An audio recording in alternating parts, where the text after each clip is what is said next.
I never expected that, aside from Zeiji, there could exist in this world a being so perfectly suited to serve as a punching bag. Xingqian leaped at Mengfu with his sword, but Mengfu blocked the strike with his bare hand and stopped it. Water and fire. A perfect match. Come on, big guy, let's enjoy a nice sauna together. Xingqian summoned a mist that spread out, surrounding the entire area around him. Yi Xingqian, you and I can both sense each other's exact location. Don't you find this mist rather futile? When masters clash, victory and defeat hang by a thread. I have long been accustomed to fighting within the mist. That fraction of a second by which I am faster than you, that is the reason for your defeat. Mere mist.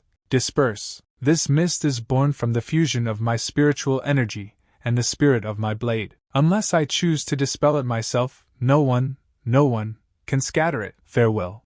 As Mengfu tried to disperse the mist by striking his hands together, Xingqian swiftly appeared behind him and slashed at his neck. However, Mengfu managed to avoid a fatal injury, though blood still spilled from the cut. In that last strike, I combined my own slash, the Crimson Sky Flame slash, and the 7 Mystic Light Break. To think it still wasn't enough to kill you in a single blow. I must concede, you are truly a first-rate body-refining martial artist. Judging by your tone, it sounds as though you intend to use this thick fog to simply take me down right here and now? What a coincidence. A certain friend of mine also happens to be quite skilled at killing people within the mist. Naive fool. This mist was generated by me. It is, in essence, my own domain. No one, absolutely no one, can approach me here without making a sound. Just as Xingqian was speaking, blood suddenly trickled from his nose. He quickly covered it with his hand, realizing that someone had poisoned his mist. Mist, after all, is a tangible substance.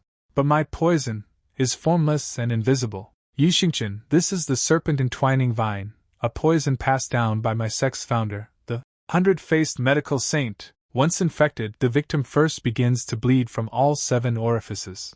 Then, their spiritual energy dissipates, and their meridians flow in reverse, and finally, they drop dead on the spot. Against anyone below the rank of martial saint, this poison is absolutely invincible. So, the final result is dropping dead on the spot? Could it be that the dosage wasn't quite high enough? Let's add a little more. As for poison, well, our all-time sect has its own experts too. In fact, one of them just finished curing me. How is that possible? I've refined this poison myself. It clings to the victim like a maggot burrowing into bone. How could anyone, seeing it for the very first time, possibly neutralize it with such ease? Jior, the days we spent together, refining this serpent entwining vine, it feels as though they were only yesterday. Wei Lang? As they stood face to face, memories of their past briefly resurfaced. Ah, little Wei, in that case, I'll leave things here in your capable hands. I'm going to go finish off that mindless brute once and for all. Seeing that Elder Wei knew her,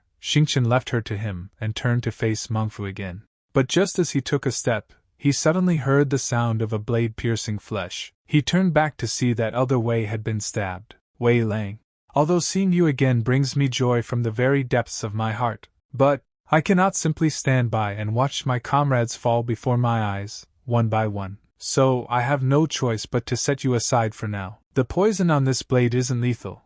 It will merely render you unable to channel your spiritual energy, just as we vowed when we parted ways all those years ago. Entangled by the threads of love, our ambitions were once delayed, yet casting love aside to press onward, our resolve remains unbroken. Jior, neither of us has yet achieved our ultimate goals. I hope that one day, having gone our separate ways, we may meet again at the very pinnacle. You bastard! Seeing Elder Wei get stabbed, Xingqian lunged at her with his sword, but Elder Wei blocked the strike. Jior, it seems you, too, have found friends to whom you can entrust your very life. Don't cry. Consider this wound a fitting punishment for the day I left you behind. However, I, too, have found such a band of cherished comrades, and so, I must ask you to bear with me, and keep me company here, for just a little while. How is this possible? Your spiritual energy hasn't been sealed away at all? Anyone whose spiritual energy had been suppressed for decades would surely take extra precautions against such a threat. Xingqian, finish off those 2 as quickly as you can. However, the sect leader warned us that 4 intruders had ascended the mountain.